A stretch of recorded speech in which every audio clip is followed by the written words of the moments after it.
ഇപ്പോൾ ഏഴരശനിയൊക്കെ വന്നിട്ട് എനിക്കൊന്നും സംഭവിച്ചില്ല എന്ന് പറഞ്ഞ് പുച്ഛത്തോടെ ഇരിക്കുന്നവരൊക്കെ കാണും. എന്തെല്ലാം ജ്യോത്സ്യന്മാർ പറയുന്നു, ശരിക്കും പല ഗുണങ്ങൾ കൊണ്ടായിരിക്കാം നേടിയത്, ശനിക്കിത് പിടിക്കുകയില്ല. ഒരു വാഹനാപകടം, ഒരു മഹാരോഗം, ഓർക്കാപ്പുറത്ത് പെട്ടെന്നൊരു മരണം, അവരേറ്റവും ഇഷ്ടപ്പെടുന്ന വ്യക്തിയുടെ മരണം, അപ്പോൾ വലിയ ദുഃഖം വരുമല്ലോ, ഏറ്റവും ഇഷ്ടപ്പെടുന്നവരുടെ മരണം. ഇങ്ങനെയൊക്കെ വരാം. മക്കൾ നഷ്ടപ്പെടുക, അങ്ങനെ പലതരത്തിൽ കയറി വരാം. സാർ, ഇനിയിപ്പോൾ മാർച്ച് 29 ശനിമാറ്റം വരാൻ പോവുകയാണ്. അതിൻ്റെ കാര്യങ്ങൾ പറഞ്ഞിട്ടുള്ള വീഡിയോസ് നമ്മൾ ഓൾറെഡി ചെയ്ത് കഴിഞ്ഞു. പക്ഷേ ഇതിപ്പോൾ ജനുവരി ആദ്യ ആഴ്ച കഴിഞ്ഞിട്ടേ ഉള്ളൂ. അപ്പോൾ ഇന്ന് തുടങ്ങി ഈ ഒരു ശനിമാറ്റം വരുന്നത് വരെയുള്ള ഈ ഒരു കാലഘട്ടത്തിൽ എനിക്ക് തോന്നുന്നു അണയാൻ പോകുന്നത് ഈ ആളിക്കത്തും എന്നല്ലേ നമ്മൾ പറയാം. അപ്പോൾ ഈ ഒരു കാലഘട്ടത്തിൽ ആരെല്ലാം എന്തെല്ലാമാണ് ശ്രദ്ധിക്കേണ്ടതെന്നൊന്ന് പറയാമോ? ഇനിയിപ്പോൾ ഏഴരശനി വിട്ടുപോകാൻ പോകുന്ന നക്ഷത്രക്കാരാണ് വളരെ സൂക്ഷിക്കേണ്ടത്. ഈ 2.25 മാസം അതിനുള്ളിൽ എന്തെങ്കിലും ഒരു പരിക്ക് തന്നിട്ട് പോകാനിടയുണ്ട് അവർക്ക്. അത് ഉത്രാടത്തിൽ 1/4, തിരുവോണം, അവിട്ടത്തര. ഉത്രാടത്തിൻ്റെ 1/4 ഭാഗം, അവിട്ടം, തിരുവോണം, അവിട്ടത്തിൻ്റെ ആദ്യ പകുതി എന്നീ നക്ഷത്രങ്ങളുള്ള മകരക്കൂറുകാർ വളരെ ശ്രദ്ധിക്കണം. ഈ സമയത്തിനുള്ളിൽ എന്തെങ്കിലുമൊക്കെ പരിക്ക് നൽകിയിട്ട് പോകാൻ സാധ്യത വളരെയാണ്. അങ്ങനെ മാർച്ച് 29 രാത്രി 10 മണിക്ക് ശേഷമാണ് ഏഴരശനി പുതിയ കുറച്ച് പേർക്ക് പിടികൂടുന്ന സമയം, ശനി മാറ്റം സംഭവിക്കാൻ പോകുന്നത്. അങ്ങനെ മാറിയാൽ ഒരു മാസവും കൂടെ ഈ മണിയടിച്ചു കഴിഞ്ഞാൽ അതിൻ്റെ ഒരു പ്രതിധ്വനി കേൾക്കുമല്ലോ, അതുപോലെ ഒരു മാസവും കൂടി കുറച്ചും കൂടെ ഒന്ന് ശ്രദ്ധിക്കേണ്ടി വരും. പോയാലും അതിൻ്റെ ഒരു വാങ്ങൽ, പനി വിട്ടു കഴിഞ്ഞാലും നമുക്കൊരു അസ്വസ്ഥത ഉണ്ടായിരിക്കുമല്ലോ, അതുപോലെ നിൽക്കും. എന്നാലും മാർച്ച് 29 രാത്രി കഴിയുന്നത് വരെയുള്ള സമയം ഉത്രാടത്തിൽ 1/4, തിരുവോണം, അവിട്ടം ആദ്യ പകുതി എന്നീ നക്ഷത്രങ്ങളിലുള്ള മകരക്കൂറുകാരായവർ വളരെ ശ്രദ്ധിക്കണം. അതിനകത്ത് വരാവുന്നത് ശനി പോകുന്നതിന് മുമ്പ് ഈ ഏഴരശനി ഒട്ടും കഷ്ടപ്പെടുത്താത്തവരും കാണും ഇതിനകത്ത്. അപ്പോഴൊരു കൊട്ട് ആഞ്ഞു കൊടുക്കും. അതിൽ പ്രത്യേകിച്ച് മെറ്റീരിയലിസ്റ്റിക് ആയിട്ടുള്ള, എന്ന് വെച്ചാൽ ഭൗതികവാദികളായ ആളുകൾക്ക്, ബാഹ്യസുഖങ്ങളിൽ മാത്രം ഭ്രമിച്ച് ജീവിക്കുക, അത് വെച്ച് മാത്രം ആളുകളെ വിലയിരുത്തുക, ദരിദ്രരെ കണ്ട പുച്ഛം, ധനികരെ കണ്ട ആകർഷണം, അവരോട് മാത്രം കൂട്ടുകൂടുക, ആഡംബരക്കാരോട് കൂട്ടുകൂടുക, ഏത് അനീതിയും കാണിച്ച് കാശുണ്ടാക്കിയവരോട് കാശിൻ്റെ പേരിൽ കൂട്ടുകൂടുക, ഇങ്ങനെയുള്ള സാധാരണഗതിയിൽ സാത്വികരായവർക്കോ അല്ലെ ശ്രേഷ്ഠർക്കോ ചിന്തിക്കാൻ കഴിയാത്തതായ കാര്യങ്ങളുള്ളവരുമായിട്ട് കൂടിക്കുഴഞ്ഞ് അതുപോലുള്ള മേഖലകളിൽ വ്യാപരിച്ചു പോകുന്നവരെല്ലാം സൂക്ഷിക്കണം. ശനിക്കിത് പിടിക്കുകയില്ല. ഒരു വാഹനാപകടം, ഒരു മഹാരോഗം, ഓർക്കാപ്പുറത്ത് പെട്ടെന്നൊരു മരണം, അവരേറ്റവും ഇഷ്ടപ്പെടുന്ന വ്യക്തിയുടെ മരണം, അപ്പോൾ വലിയ ദുഃഖം വരുമല്ലോ, ഏറ്റവും ഇഷ്ടപ്പെടുന്നവരുടെ മരണം എന്ന് കഴിഞ്ഞാൽ. ഇങ്ങനെയൊക്കെ വരാം. മക്കൾ നഷ്ടപ്പെടുക, അങ്ങനെ പലതരത്തിൽ കയറി വരാം. വ്യാഴത്തിൻ്റെ രാശിയിലേക്കാണ് മാറാൻ പോകുന്നതും ശനി. അപ്പോഴും വളരെ ശ്രദ്ധിക്കണം. അത് ഈ പെട്ടെന്ന് പോകുമ്പോൾ ഒത്തിരി പ്രശ്നങ്ങളിൽ കൂടി ഒത്തിരി ദുരിതങ്ങൾ വരുത്തിക്കൊണ്ട്, ഇപ്പോൾ ഏഴരശനിയൊക്കെ വന്നിട്ട് എനിക്കൊന്നും സംഭവിച്ചില്ല എന്ന് പറഞ്ഞ് പുച്ഛത്തോടെ ഇരിക്കുന്നവരൊക്കെ കാണും. എന്തെല്ലാം ജ്യോത്സ്യന്മാർ പറയുന്നു, ശരിക്കും പല ഗുണങ്ങൾ കൊണ്ടായിരിക്കാം നേടിയത്, എങ്കിൽ പോലും നിങ്ങളൊരു ദാർശനിക തലത്തിൽ ചിന്തിക്കാത്തവരാണ് എങ്കിൽ, കൂടുതൽ ബോധവികാസമുള്ളവരെ അംഗീകരിക്കാത്തവരാണ് എങ്കിൽ, കൂടുതൽ ആഴങ്ങളിലുള്ള കാര്യങ്ങൾ കേൾക്കാൻ പോലുമുള്ളൊരു മനസ്സില്ലാത്തവരാണെങ്കിൽ, പുറമേയുള്ള ഈ ഉപരിപ്ലവമായ ജീവിതത്തിന് അധിക പ്രാധാന്യം കൊടുക്കുന്നവരാണ് എങ്കിൽ, അങ്ങനെയുള്ളവർക്ക് ഈ ഏഴരശനി വിട്ടുപോകുന്ന സമയം വലിയൊരു ഷോക്ക് ട്രീറ്റ്മെൻറ്റ് തന്നെ കൊടുക്കും. തൊഴിൽ നാശം, ഉന്നത പദവിയിൽ നിന്ന് താഴേക്ക് പതിക്കൽ, അപമാനിക്കപ്പെടൽ ഒക്കെ വരാം. റോഡിലൊക്കെ വെച്ചാണെങ്കിലും വാഹനം മുട്ടിക്കഴിഞ്ഞാൽ, ഇപ്പോൾ എത്ര വാഹനമാണെന്ന് പറഞ്ഞാലും വാഹനത്തിൽ പോകുന്ന സമയത്ത് എത്ര വലിയ പദവിയിലിരുന്നാലും കയ്യിൽ നിന്നൊരു തെറ്റുപറ്റി വാഹനമൊക്കെ മുട്ടിക്കഴിഞ്ഞാൽ അവരെ വലിച്ചിറക്കി ചീത്തയൊക്കെ വിളിക്കുമല്ലോ, അതൊക്കെ വരാം. അങ്ങനെ മാനഹാനി, ജീവനഷ്ടം സ്വജനങ്ങൾക്കും കുടുംബത്തിലുള്ളവർക്കും ഒക്കെ വരാം. പ്രത്യേകിച്ച് കുട്ടികളുടെ കാര്യത്തിൽ വളരെ ശ്രദ്ധിക്കേണ്ടി വരും. ഇങ്ങനെയുള്ളവരുടെ കൊച്ചു കുട്ടികൾ കാണാം ഇങ്ങനെയൊക്കെയുള്ള വീടുകളിലെ, അവരെയൊക്കെ ശരിക്കും കയറി പിടിക്കും. ഇവർക്ക് വരാവുന്ന ഈ ഫലം ഇങ്ങനെയൊക്കെ വരും.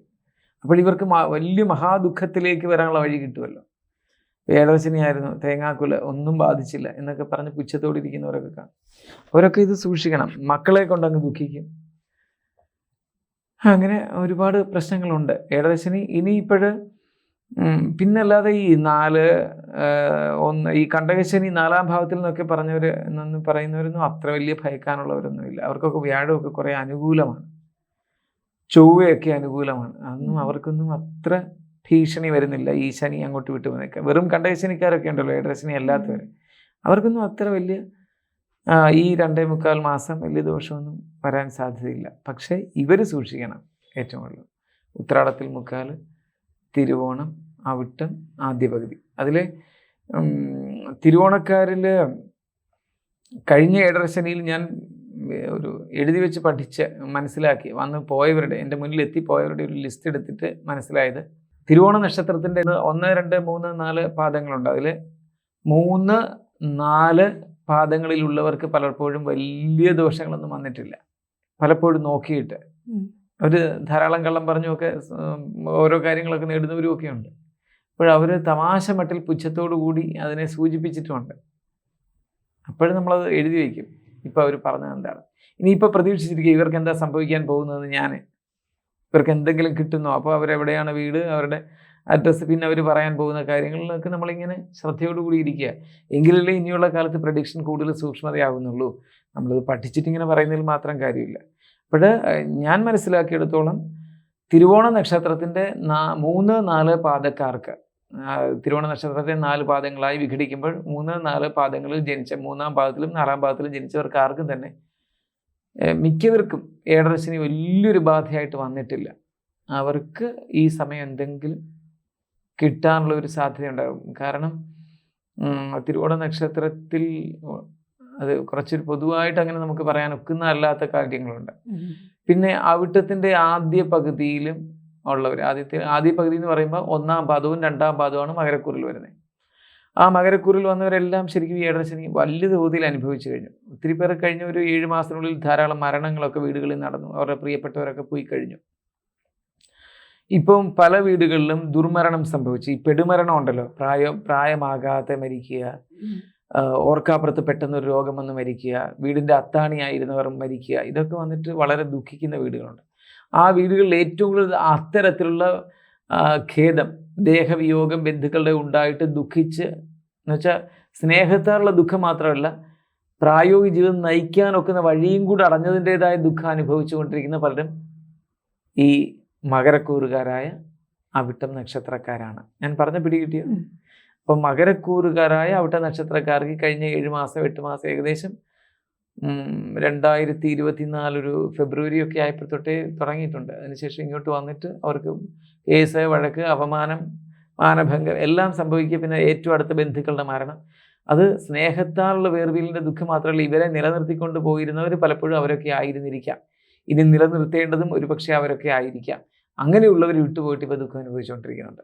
അപ്പോൾ ഈ അടുത്ത കാലത്ത് കുറേ മരണങ്ങൾ സംഭവിച്ചപ്പം അവരുടെ വീടുകളിൽ ഇത്തരം നക്ഷത്രക്കാരുണ്ടോ, അല്ല ഈ മരിച്ചവർ ഇവരൊക്കെ തന്നെയാണോ എന്നൊരു നിരീക്ഷണം ഞാൻ നടത്തിയിട്ട് ബുക്കിൽ കുറിച്ചപ്പോൾ മിക്കവരും ഇങ്ങനെയുണ്ട്. ഈ മരിച്ചവരുടെയൊക്കെ വീട്ടുകളിൽ മിക്കവാറും അവരുടെ താങ്ങും തണലിലും ജീവിച്ച ഈ മകരക്കൂറുകാരായ അവിട്ട നക്ഷത്രക്കാരുള്ളതായിട്ട് കാണാൻ സാധിച്ചു. അപ്പോഴവരും സൂക്ഷിക്കണം. അപ്പോൾ ഉത്രാടത്തിൽ 3/4 ആദിത്യ ഉത്രാടം, കാർത്തിക ഉത്രാടം ആദിത്യ ദശയിൽ ജനിക്കുന്നുണ്ട്. ആദിത്യ ദശയിൽ ജനിക്കുന്നവരാണല്ലോ. അതിലെ ആദിത്യ ദശയിൽ ആദിത്യൻ, ചന്ദ്രൻ, ചൊവ്വ, രാഹുവിൻ്റെ ദശ അനുഭവിക്കുന്ന ഉത്രാടം നക്ഷത്രക്കാർ, ഈ ഉത്രാടത്തിൽ 3/4 ഇപ്പോൾ വളരെ സൂക്ഷിക്കണം. ഈ ഏഴരശനി വിട്ടുപോകുന്ന സമയം അത് വളരെ സൂക്ഷ്മമായിട്ട് ശ്രദ്ധിക്കേണ്ട കാര്യമാണ്. രാഹുവിൻ്റെ ദശയിലൂടി കടന്നു പോകുന്ന ഉത്രാട നക്ഷത്രക്കാർ വളരെ ശ്രദ്ധിക്കണം. Thank you sir. നിങ്ങളുടെ ജ്യോതിഷപരമോ വാസ്തുപരമോ ആത്മീയപരമോ ആയിട്ടുള്ള പ്രശ്നപരിഹാരങ്ങൾ ഇവിടെ വരുന്ന പണ്ഡിതന്മാരുമായി സംസാരിക്കാൻ താല്പര്യപ്പെടുന്നവർ താഴെ കാണുന്ന നമ്പറിൽ ബന്ധപ്പെടുക. ABC മലയാളം ജ്യോതിഷം നിങ്ങളെ നേരിട്ട് ബന്ധപ്പെടുത്തുന്നതായിരിക്കും. സമ്പൂർണ്ണ ജാതകം സാധാരണ ജാതകമല്ല, സമ്പൂർണ്ണ ജാതകം 75 പേജുകൾ അടങ്ങുന്ന സമ്പൂർണ്ണ ജാതകം 250 രൂപയ്ക്ക് ഇനി നിങ്ങളുടെ കൈകളിലേക്ക്. അതിനായി നിങ്ങൾ ചെയ്യേണ്ടത് ഇത്രമാത്രം: താഴെ കാണുന്ന നമ്പറിൽ ബന്ധപ്പെടുക. ജ്യോതിഷവുമായി ബന്ധപ്പെട്ട എല്ലാ വിശേഷങ്ങളും നിങ്ങളിലേക്കെത്താൻ ABC ജ്യോതിഷം സബ്സ്ക്രൈബ് ചെയ്യുക.